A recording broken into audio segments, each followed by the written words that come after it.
Bonjour tout le monde. Suite à la précédente vidéo concernant le matériel qu'il faut avoir pour le bushcraft et la préparation d'un feu, juste avant on avait vu le couteau, maintenant je vais vous montrer la hachette. Voilà, donc une hachette, voilà, ça cette longueur, prenez toujours la distance de doigt à doigt, vous voyez, ça fait un peu moins de deux fois cette largeur. Ça c'est une bonne distance, voilà. Son poids, ça fait entre peut-être 600 700 grammes. C'est pas trop lourd à porter dans un sac. Donc voilà, moi je vous conseille ce style de matériel.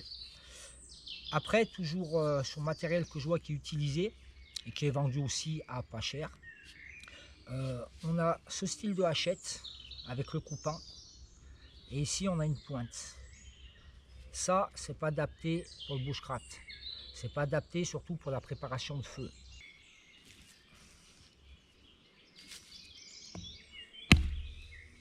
Voilà.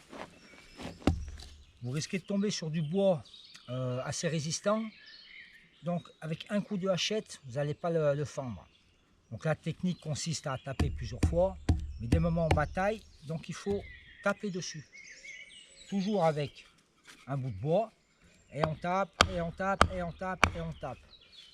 Le champ là, il est plat, il est adapté poids. Les hachettes que je vous parle, qu'on voit sur certains sites, il y a un pic dessus. Vous ne pouvez pas taper dessus. Je vais reprendre mon couteau. Là, vous vous imaginez que c'est le pic qu'il y a sur la hachette. Ici, d'accord, généralement elle est dans ce sens. Ça vous fait un pic comme ça. Imaginez bien que si vous prenez ça pour taper dessus, hein, on le fait plusieurs fois. Déjà, il faut bien viser, mais à chaque fois,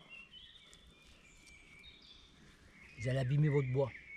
Non seulement vous allez l'abîmer, vous risquez un accident, mais en plus de ça, à chaque fois que vous tapez, le fait que la lame rentre dans le bois, ça amortit l'énergie que vous mettez dedans, vous allez encore plus batailler. Voilà.